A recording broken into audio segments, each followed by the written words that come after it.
You know what? Today I really don't even feel like doing my normal intro. That's how bad Monday Night Raw was. But since I'm a man of character, I'll do it.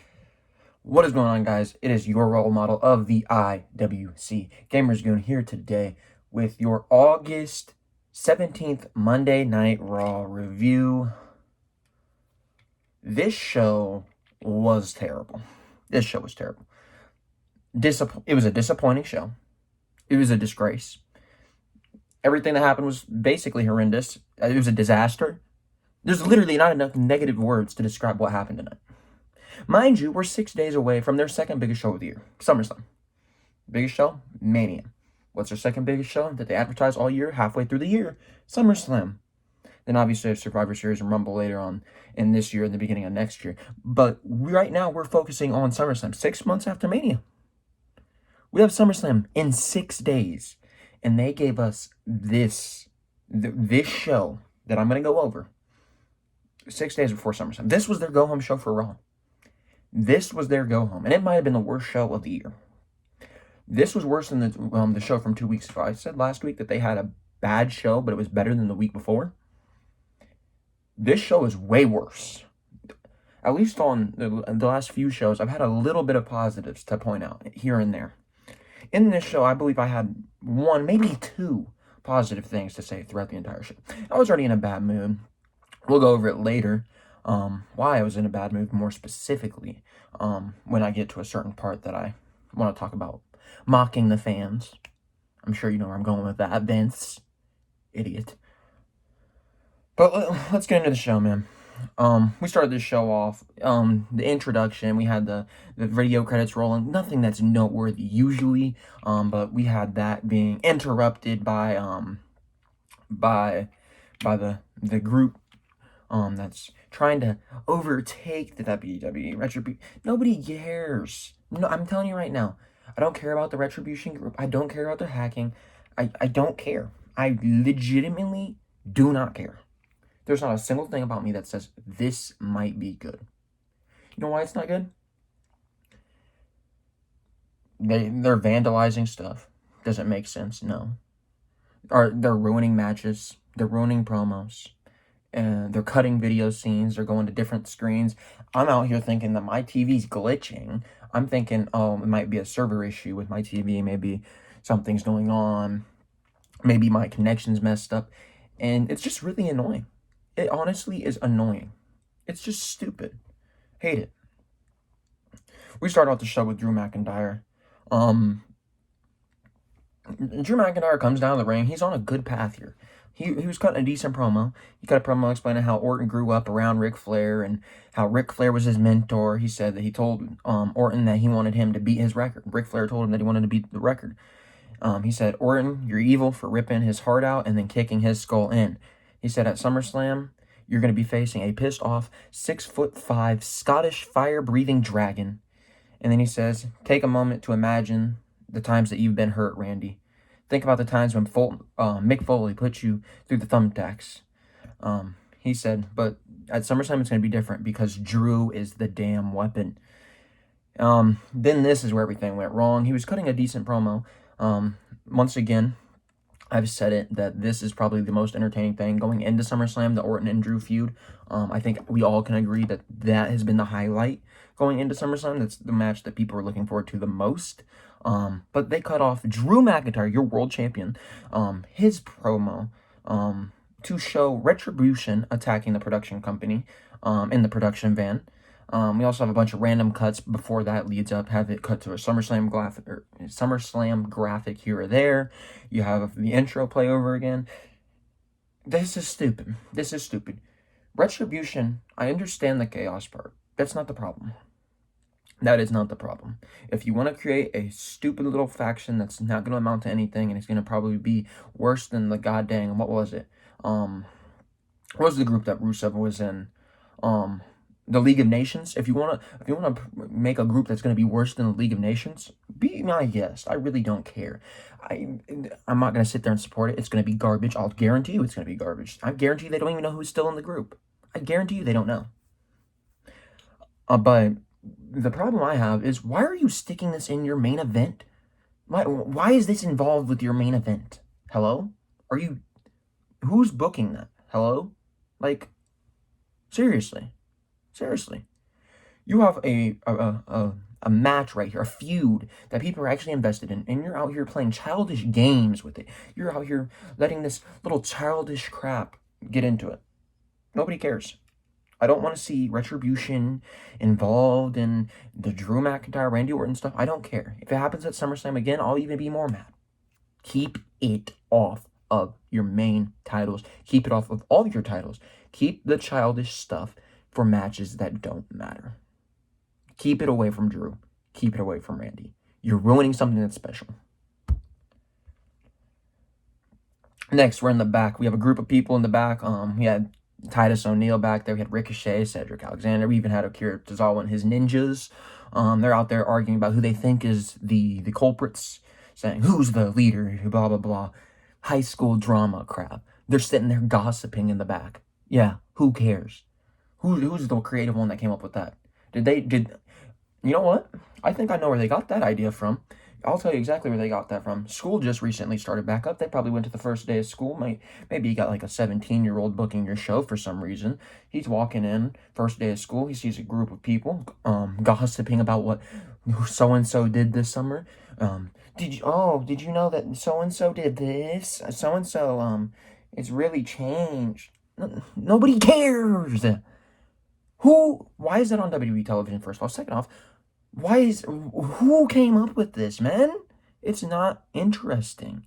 It is not interesting.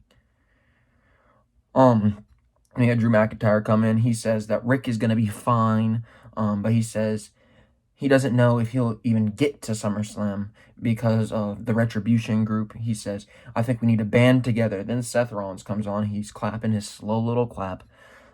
Says he appreciates what Drew's trying to do. He says, though, that they already have a Messiah and a locker room leader. Drew says that they'll never end up respecting Seth since they haven't already gained his respect. Seth says being a champion doesn't make you a leader.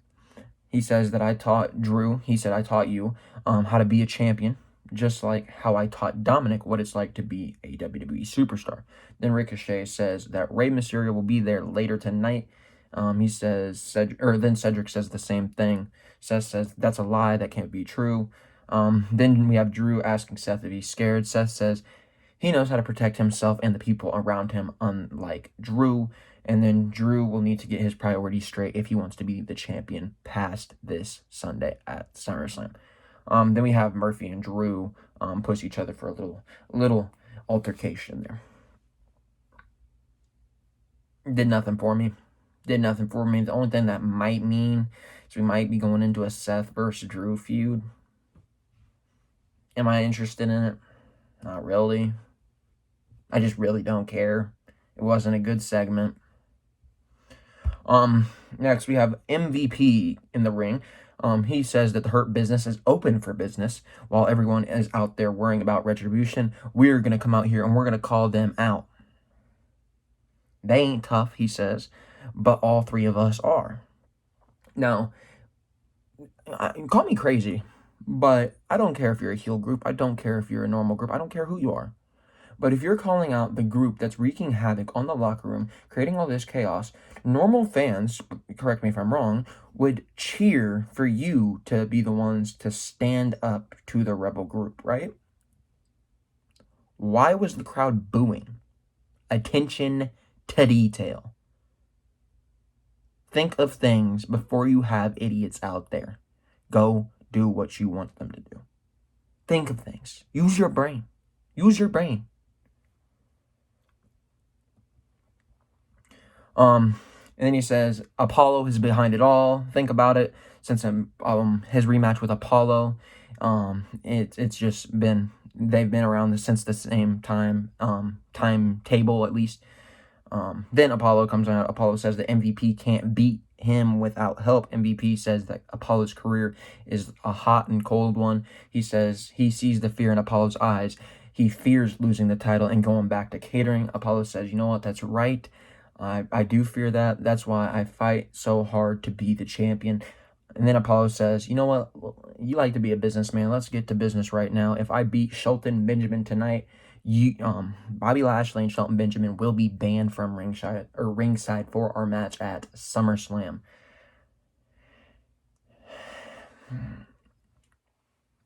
Like, I'm telling, like, I like the Hurt Business. I think they're good. I'm not a fan of MVP in the ring. I like what Apollo Crews has been doing. But for me, it's just the attention to detail. It's the little stupid things. Like, you're calling out the Rebel Group. Why are they getting booed? Like, come on. Hello. Somebody just explain it to me. Somebody explain it to me, please. Then we come back. We have Apollo versus Shelton Benjamin. In their by the way, I wanted to mention this. They had a match last week, so why are we getting the match 2 weeks in a row? Hello, is like anybody paying attention? This match, waste of time. We had the 24/7 title interrupt this match. We had Truth getting chased by Akira Tozawa and his little ninja gang. It was just a waste of time, really. Apollo ends up picking up the victory. First off, why are we always having these distractions lead to victory? Somebody needs to figure it out and just have a normal match for once, please. And on top of that, I've already mentioned my dislike of ninjas. Why are ninjas a gimmick in 2020? I don't know. Who does know? It's really stupid. What else? Then we have Ricochet, Ali, and Cedric Alexander come down to help Apollo Crews because Apollo Crews was getting beat up by the Hurt Business afterwards. Then we have all four men. It takes all four men to take down Bobby Lashley. Then we have R-Truth run back through it, and he gets pinned for the 24/7 title by Shelton Benjamin. Then MVP says, you know what, 6-man elimination tag later tonight. Let's make it happen. You pick your 2 guys, Apollo. Oh, I don't even know where to begin with this. First off, the one thing I do want to mention, the first 2 segments did feature your championships. You featured your WWE Championship and your United States Champion. And the first one you made seem like a joke because you had a non-existent little rebel group that's really not that interesting right now interrupt. You had them cut off a good promo from Drew. So you made Drew seem kind of like he doesn't matter. You made him seem like a joke. And then what do you do with your next segment?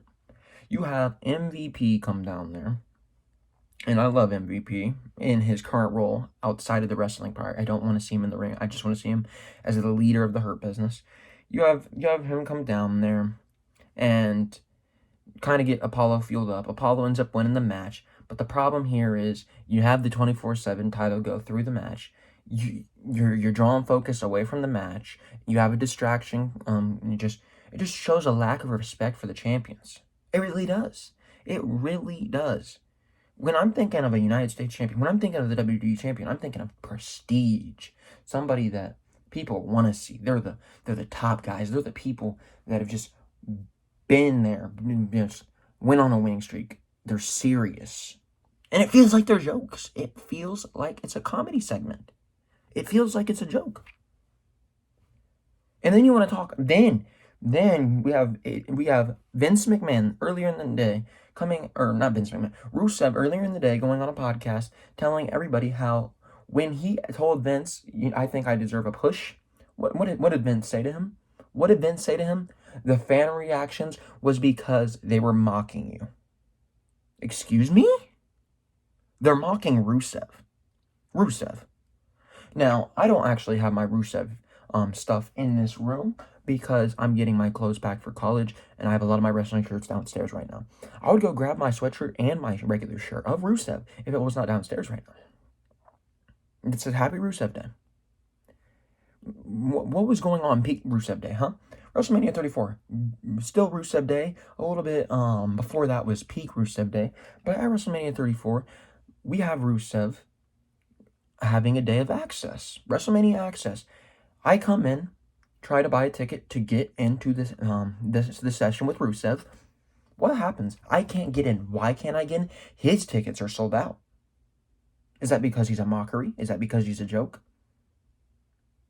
I didn't see Mike Kanellis have any long line. I didn't see any of the actual comedy people at the time have a long line. I saw Rusev. It wasn't a mockery. I would go to the supermarket. I would go to Walmart. I would go to Meijer. I'd go to wherever. I'd go out and about in the world.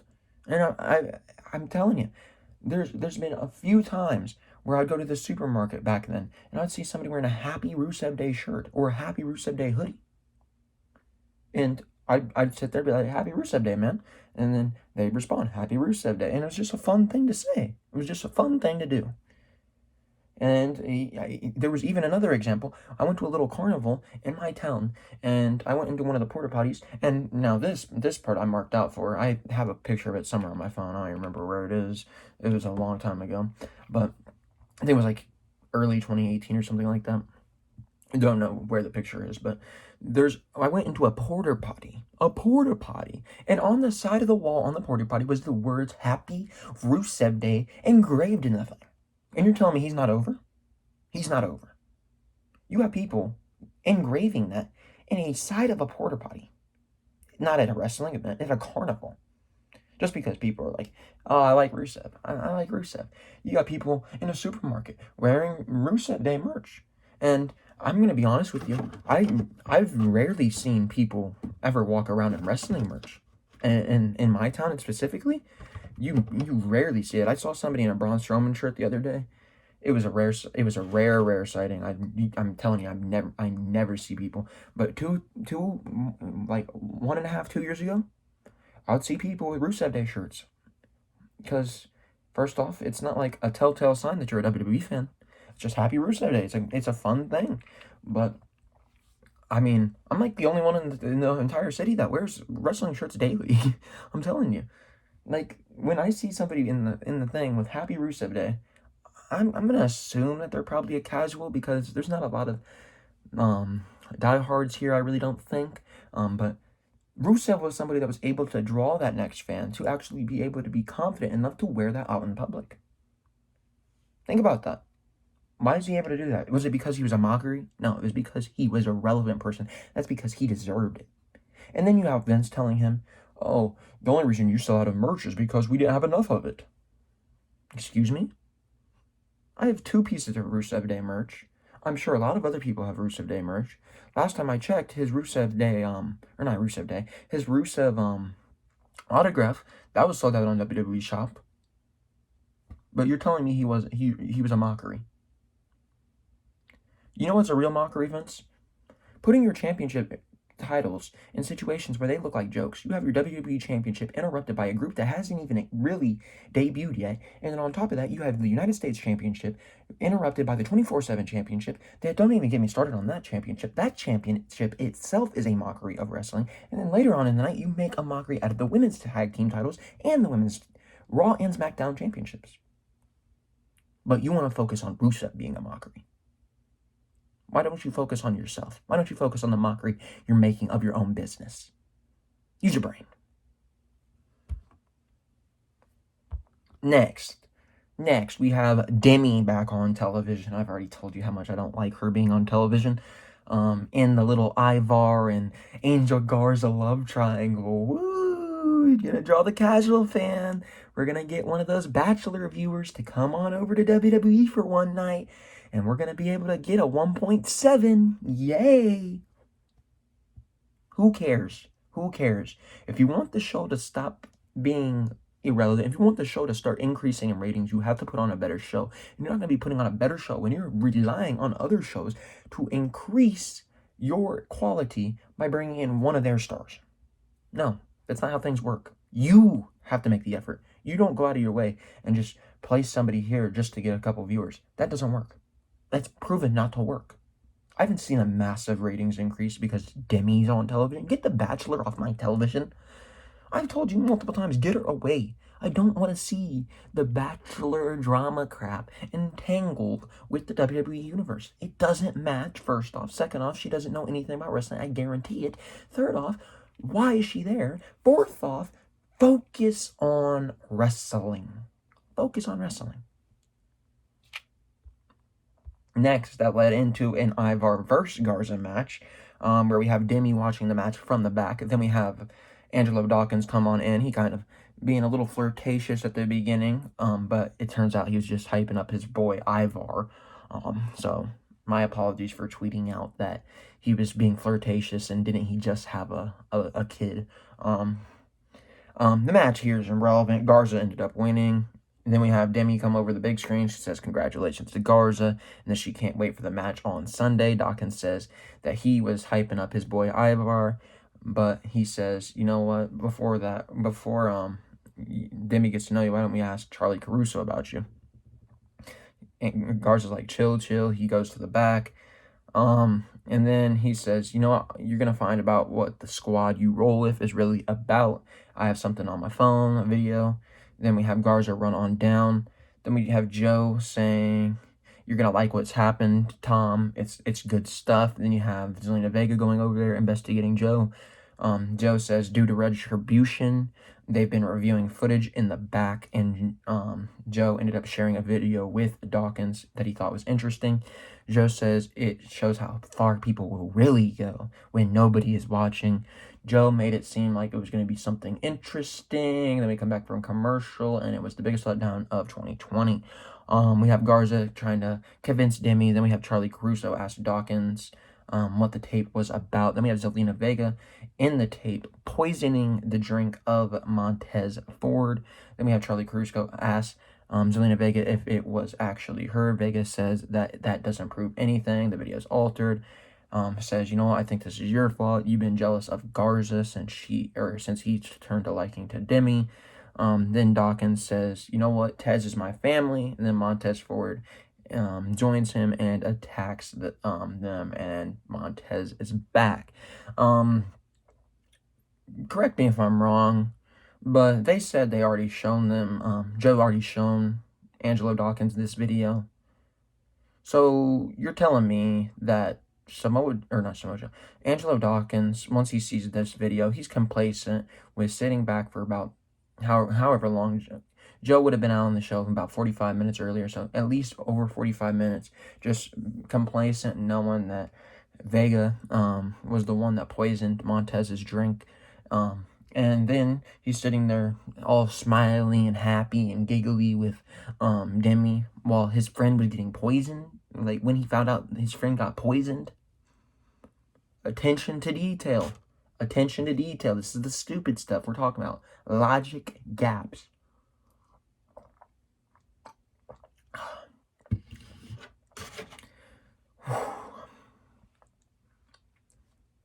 I really don't want to talk about the next one. We have Natalya versus Mickie James. Don't get me wrong. I've told you how much I love Mickie James. But the problem is, this thing, it's the same thing we had last week. The TikTok crap. We had Lana in the corner on TikTok filming a TikTok video of her friend Natalya. But it doesn't matter. This match didn't even mean anything because we had Seth Rollins walk on down asking Joe how he knew that Ray was going to be there, how he knew all this stuff, asking for his sources. They really didn't even show the match. They just showed Seth Rollins arguing with Joe. Then Seth says if Ray and Dom show up, it will be their mistake, and neither will make it to SummerSlam. Then we see Mickie James lost to Countout. So you have this big grand return that they're hyping up about Mickie James. Not only does she lose, she didn't get a ring entrance. She didn't even get to have a match. Basically, they weren't even focused on her match. Like, what was the point? And then on top of that, you can't build a story off of TikTok. Like, excuse me? Excuse me.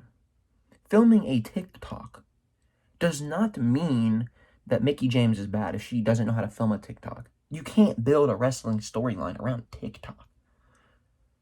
Why'd I try to grab him up?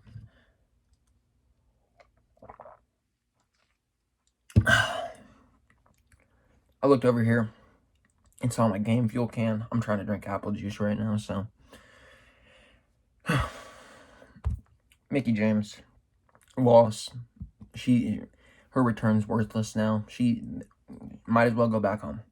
Love Mickie James, love what she's done for the industry, but they don't care about her. You might as well go back home, be with your family, because they don't want you.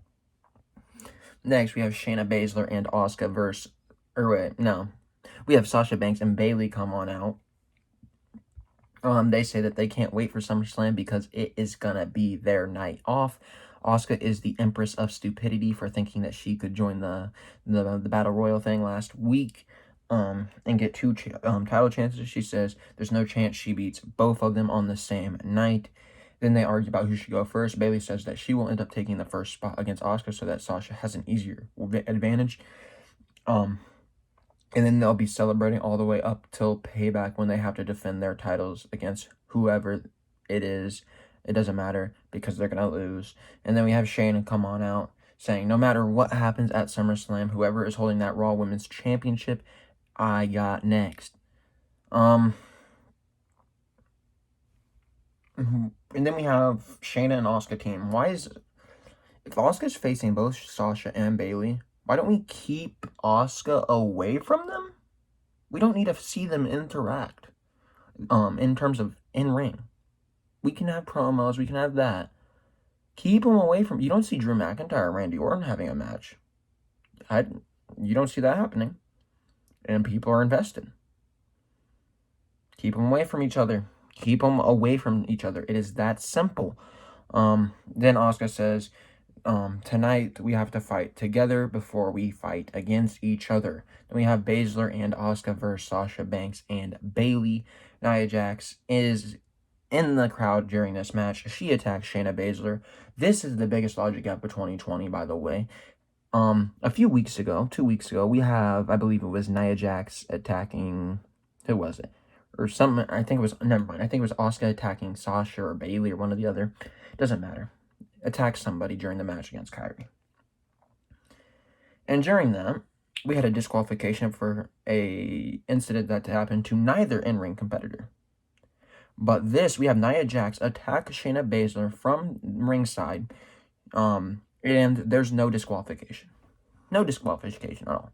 She literally put her hands on a member of the match, a competitor in the match. So where was that DQ? Where was that DQ? They had one for somebody that wasn't involved in the match, but when somebody that's actually involved in the match is getting attacked, there's no DQ. Logic gaps. Like whoever, I'm not even joking, whoever was booking this show specifically on this night literally did not care and came in with the mindset of, I'm just going to have a lazy night. I'm just going to scribble some stuff down on a paper. I'm telling you, these creative people aren't smart. They really don't know how to run the show. And if this is coming from Vince, once again, he's just throwing stuff at the wall, hoping that something sticks on that wall. It doesn't work. You gotta be creative. This wasn't creative. And plus, why are we getting all these tag team, multi-women, multi-men matches on this show? We have Nia fight Baszler out of the arena, leaving Bayley and Sasha on a 2-on-1 on Asuka. Then we have Shayna run back, because that makes a whole lot of sense, because Nia and Baszler were fighting out to the outer exits of the arena, and Shayna Baszler's just going to let Nia Jax just go? Shayna Baszler, one of the most legit actual fighters. She's a fighter. Nia starts a fight with Shayna Baszler, and Shayna Baszler's just going to watch her go her way? And then go help Asuka, who's not even her friend, mind you. Her and Asuka aren't friends. They're not buddies. They're not any of that. There's no reason for her to come back. She should have been fighting Nia. So that made no sense. Then we come back in the ring. Shayna ends up hitting a Karafuda clutch onto Bayley for the win. That leaves 2 weeks in a row that Bayley has been beaten. Lost to Asuka, and now she's lost to Shayna. That means that you don't respect that champion. Why don't you respect that champion? Why? Okay, I'll break it down for you. Usually a champion goes into a big match looking legit, looking like they deserve to be. Look at Moxley. He's going into All Out. He deserves it. He hasn't lost. He's legit. Look at Drew. People are excited about the match. Why? Because he's legit. He hasn't lost. Then you look at Bayley and Sasha. They look like jokes. They've lost. That's simple. Apollo Crews looks like a joke. He lost.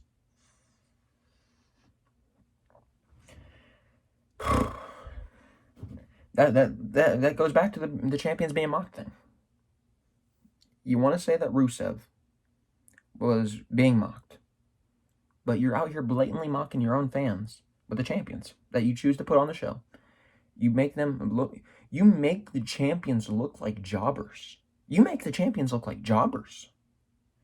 You're the people that are carrying your divisions look weaker than the people that are going in to challenge. Look at the way that AEW is going about it, where has MJF fought Moxley? Has MJF gone in there week after week and had a mixture of matches with Jon Moxley to build up his fight for Jon Moxley? No, MJF built it up over time. He picked up a string of wins, and then he got to the point where when he says, "I got Moxley," everybody knows that's the match because he earned it. Why is Asuka not doing that?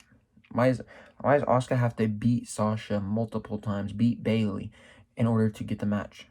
You don't have to fight each other in order to have the match against the champion. You can keep them separate.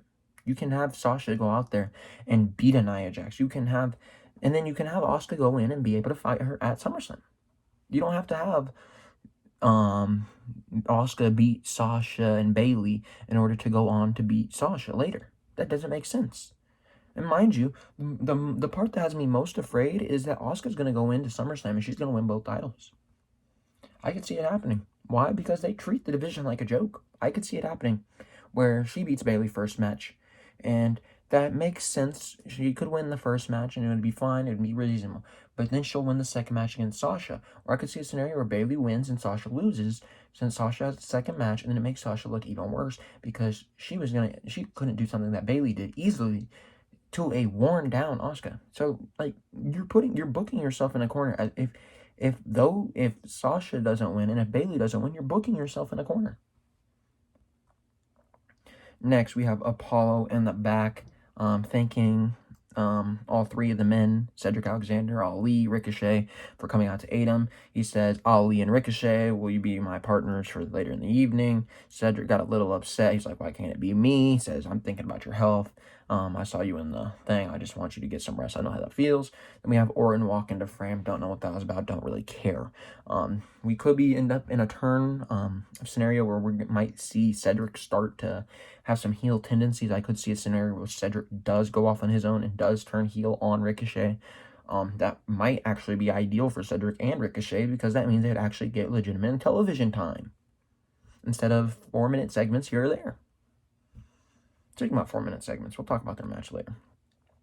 Next, we have HBK in the back giving Drew McIntyre a pep talk, saying that Randy Orton is going to use his anger,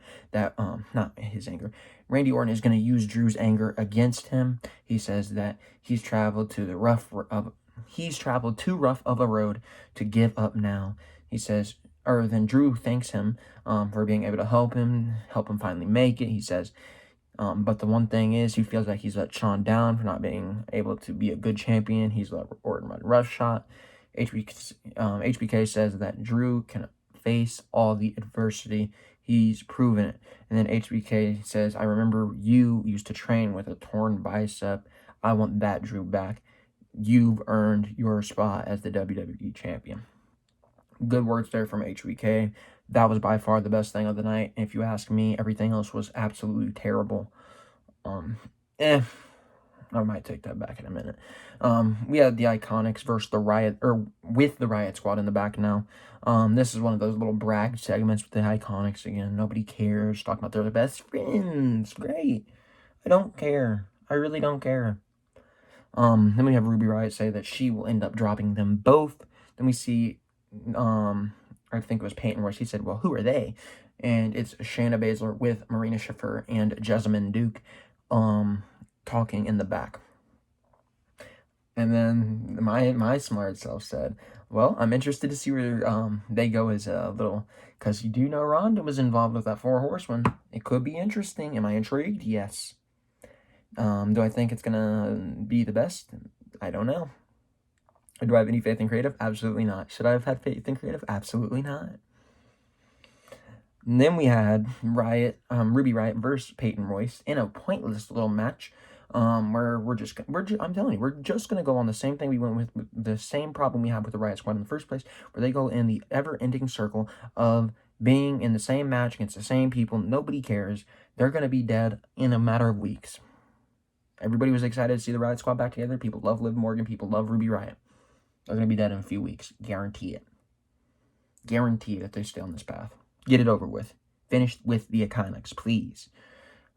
We have Royce ending up beating Ruby Riot, also due to distraction on the outside because of Liv. There you go. There you go. Everybody loves this. Everybody, right?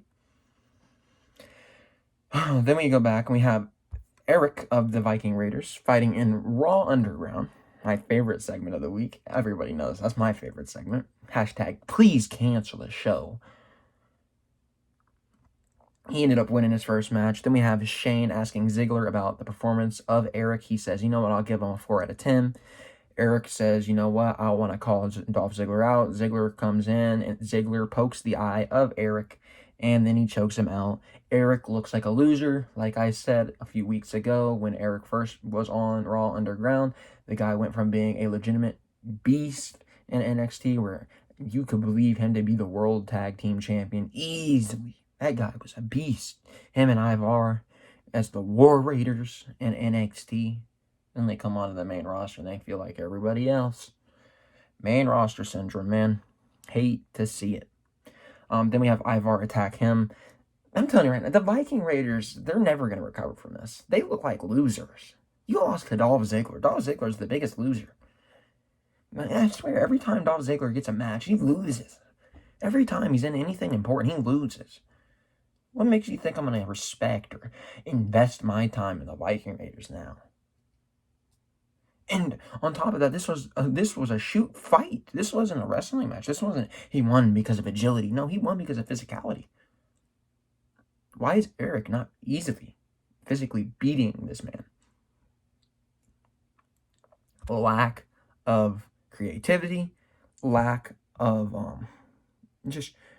lack of logic. To be quite honest with you, lack of logic. Then we had Rey Mysterio's return, and I'm not gonna sit here and tell you this was horrible. This might be the second best thing on the show. It's not something that I thought was great, but it's also not something that I thought was terrible. Everything else on the show I thought was terrible, outside of what I've already mentioned. Rey says that having to witness his own flesh and blood in agony while Seth and Murphy were out there beating his son made him upset. He said it made him feel rage like he's never felt before. Rey said that he needed to take the beating for Dominic. He felt like he should have been in the position that Dominic was. Rey says that he may never fully recover from his eye injury, but there is no doctor that will stop him from protecting his son. He says, Seth, listen up. You will not repeat what you did to Dominic, because at SummerSlam, I will be in Dominic's corner, and I'm going to watch Dominic kick your ass in a street fight. Then we had Dominic go on the mic. He says, I know what I was in for, and I will be ready, Dad. Rey tells him that he's proud, and he admires that his will, his determination as a son.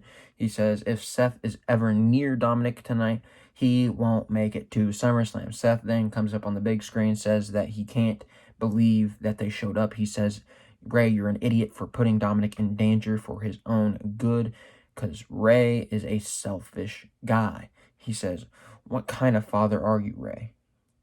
And then he says, I can't understand why you put himself in this situation.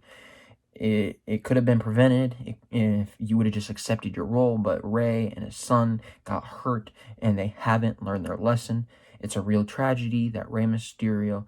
The real tragedy is that Rey Mysterio's name and his legacy will be the ultimate sacrifice for the greater good. Rey says, why don't you come on down there and back up those words? Seth then asks what's wrong with him, saying that they are going to hurt them, and to remember that they asked for this, do not move an inch.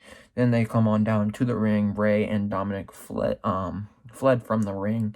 Then we have Rey kind of like playing possum, rolling in and out of the ring, just teasing Seth, and Murphy to draw attention off Dominic while Dominic's selling his rib injury.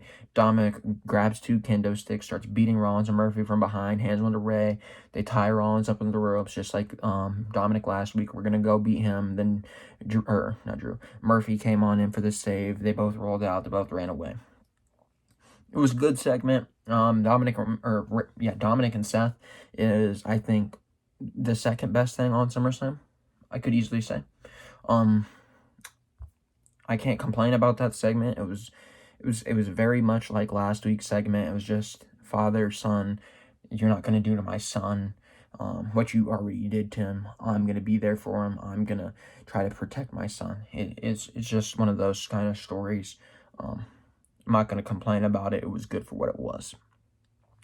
Then we have MVP come on up to Cedric Alexander in the back. MVP says that he knows where Cedric is trying to navigate his way around the WWE. Cedric says that MVP is just trying to stir the pot, and Apollo wants to look out for his best interest. MVP says he might want that, or he also might want to, or he might have also seen you in that submission that Lashley had you on earlier in the night, and he thought you were the weakest link. And he says, also, you're in a tag team with somebody that calls himself the one and only. That must be hard. Just think over my offer in catering. Giving that little jab there. Giving that little jab. Cedric, I'm telling you, sooner than later, he's going to be heel. I don't know if he's going to join MVP's group, if he's going to go off on his own, but I could see him going heel. Next, we had Arturo Ruas versus Riddick Moss in the Underground. I don't even remember who won. I wasn't paying attention. I don't care about the Underground stuff. The Underground stuff sucks. Then we have the 6-man elimination tag team match between the Hurt Business, Apollo, Ali, and Ricochet. Ali was the first one eliminated in 3 minutes. I don't know if you guys can listen, because a lot of people like to say that buried is not a real word. A lot of people like to ignore when somebody says that somebody got buried. So in case you just don't want to open your ears, I will spell it out for you on a paper. This is what Ali is. Buried. There's no return for him. You hyped up his return. You made it seem like Ali was going to be something special. The guy that should have been in Kofi's spot. The guy that was going to be the world champion. The WWE world champion. At one point. Going into Mania 35. He was going to be the guy. Then you have him come. He finally makes his return. And what's he do? He loses a match. And he loses another match. And then he lasts 2 minutes in a match. An elimination match. He's not the last guy standing. He's the first guy. Gone. Ali's buried. Stop clinging on to false hope. It's a fake narrative to sit there and say that Ali is not buried. If you can't hear somebody tell you that he's buried, and you can't, if you refuse to listen and you refuse to read, I can't help you. Ali's buried. There's no return. He's not a believable character now. You gotta hit a hard reset on Ali. You gotta get him a new character. You gotta build him as something different. You gotta send him away for a few months. He hasn't cut it yet. You can't have somebody come on and keep losing, and then expect it to stand by start time in him. It doesn't work like that. Then we had Ricochet. Ricochet lost in 3 minutes. Ricochet, guy that should be world champion. Buried. What's he done? Comes out of NXT, very promising guy. Probably should have won the NXT title before he ever came up, but very promising. What's he done? Nothing. A lot of nothing. A guy with Ricochet's talent doing a lot of nothing. Think about that. Picture him in an Impact. He'd be X Division champion, or Impact World champion maybe. He'd definitely have an opportunity. He'd definitely be a major name. Put him in ROH. Ring of Honor champion. He'd be getting title shots. He'd be a big name. Put him in AEW. He'd get a TNT title shot. He'd probably get an AEW World Championship title shot over there. You literally put him anywhere. He is a legitimate champion. He is a legitimate competitor for a championship. You have him on main roster in the WWE. Feels like a jobber. It's disappointing. It really is. Then we have Shelton Benjamin getting eliminated next. After he gets eliminated, we have Cedric Alexander come back out and roll up Shelton Benjamin for the 24/7 championship. This is the problem I had, because then we have MVP get eliminated by Apollo Crews. Apollo Crews was on a 3-on-1 scenario. Very, very one-sided scenario here. Easy first 2 eliminations there. 3-on-1. It makes Ollie and Ricochet look like losers. They can't stand a match long. And then it makes the Hurt Business look like losers, because how do you not capitalize off a 3-on-1? You let it get to a 1-on-1 scenario. I understand maybe a fluke 1 here, but 2. Let's use our brains. Let's make something realistic happen. Lashley ended up beating Crews. Not much else I can tell you about that outside of it was a pointless little elimination tag team match that did not work. Also buried some people. There you go. Then we have Baszler and her girls talking with Shane O'Mac. You know where that's going. Raw Underground. My favorite segment. Woo! Then we have Marina Shafir facing some redhead chick. She ended up beating her. Then we have Nia come on in the ring, attacking her from behind. Shayna says, you know what, let's fight. Shayna gets in the ring with Nia. Then we have Nia run away. I don't know who didn't tell Nia that they're standing on a ring without ropes, because Nia rolled out of the ring. She literally got up, did the little roll out of the ring as if there's ropes. There was no ropes. She literally could have stepped down. Don't know where she learned that from. Somebody forgot to tell her, I guess. I don't know. Yeah. Like I said it last week. I've said it in the past few weeks. If you want them to take the women's division seriously, somebody's got to convince Ronda Rousey to return. Because until Ronda Rousey returns, they're not going to take it serious. They're going to treat it like a joke. They will only act like they should when the name value is there. When they have to do it. They're not going to do it for Shayna Baszler. They're not going to do it for a Sasha Banks. They're not going to do it. They'll take it seriously when they know they have to. But they're not going to take it seriously 87% of the time, 85%, whatever it is. Then we have Montez Ford against Andrade. Basically one of these other distraction matches that I already told you that I hate. We have Bianca Belair ends up taking on Zelina Vega during the match, allowing Montez Ford to end up picking up the victory. These distraction wins, man, they really are annoying. We need a legitimate match. We literally need a legitimate match. We had under an hour of actual wrestling. And a lot of it was comedy wrestling. This show was terrible. This show was awful. Then we have HBK. He comes out, he shows the Ric Flair clip. He says last week he watched with everybody else with tears rolling down his face while Ric Flair was on his deathbed thinking about others. HBK says that Rick loved performing in the front of the WWE Universe. He said that there would be no HBK, there'd be no Triple H, there'd be no Batista, no Edge, no Christian, no Big Show, no Drew McIntyre, and even no Randy Orton if it wasn't for Ric Flair. He says Orton doesn't have the same gratitude for Flair that everybody else does. Flair was his mentor, but Orton wasn't as appreciative as everybody else. Orton felt like he deserved it. HBK said that there will be one thing at SummerSlam that will happen, whether or not or whoever has to do it. He said you're either going to eat a Sweet Chin Music or a Claymore, and you will see it coming. Then Orton comes from behind, hits an RKO, punts Shawn Michaels. Then we have Drew come on down to the ring to save HBK. Orton runs away. Orton's out there trying to RKO McIntyre. McIntyre sees it coming, starts throwing Orton. He throws him through plexiglass and into the barricades multiple times over the commentator desk. Then he goes back to check up on HBK, turns around and gets RKO'd. Randy Orton walks out with all the momentum going into SummerSlam. Randy Orton needs to win at SummerSlam. That's all I can tell you. Randy Orton's been the best thing. Randy Orton has been the best thing about about Monday Night Raw in the past 2-3 months. Randy Orton has been number one. You got to keep it up. There's literally no excuse not to put the title on him. I don't know what it means for your weekly shows. I don't know what it means for ratings. I don't care, quite frankly. You got to do the right thing. You got to put the title on Randy. There will be another opportunity for Drew. but you got to capitalize on this opportunity with Randy. Randy is at the best he has been in however many years. I can't remember a time where it's been better than this. Like I said, very bad show. Very boring show.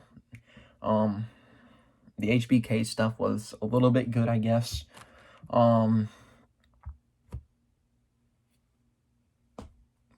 Seth Rollins stuff was okay, I guess. What else was on the show? What else was even on the show? Yeah, really nothing, man. Really nothing. It wasn't a newsworthy show. The biggest news coming out of the show is Vince is stupid. That's the biggest news. You want to sit around and telling people that the fans were mocking him. Rusev wasn't mocked. What you're doing right now is mocking your fans. Fix it before it's too late. That's all I'm going to tell you. Anyways, as always, make sure you do like, follow, subscribe, do whatever you guys want to do over here to see my future videos. It is a big week here on YouTube.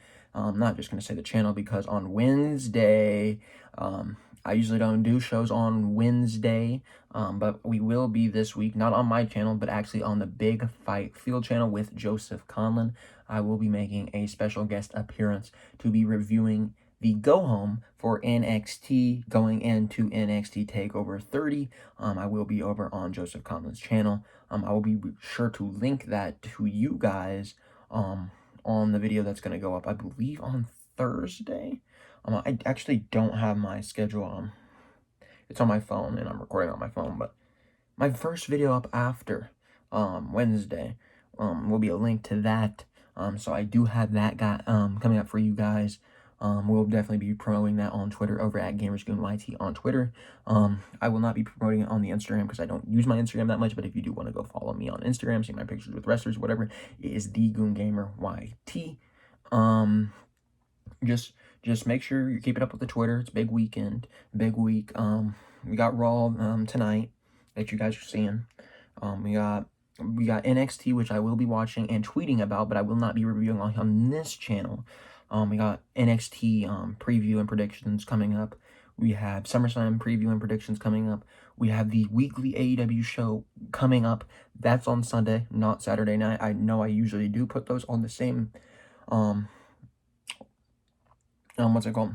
I would usually just go about it and try to get it up for you guys, especially on a weekend, but that's not gonna happen. NXT will be getting the priority on Saturday. You will be getting NXT Saturday night. Sunday morning you will be getting the AEW review.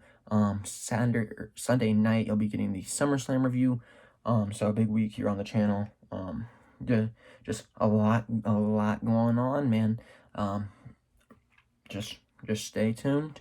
As always, like I said, go follow the Twitter, go follow the Instagram, make sure you like, subscribe, ring the notification bell over here, and I will see you guys in the next video. But for right now, it's been your role model of the IWC telling you that this episode of Monday Night Raw was complete garbage.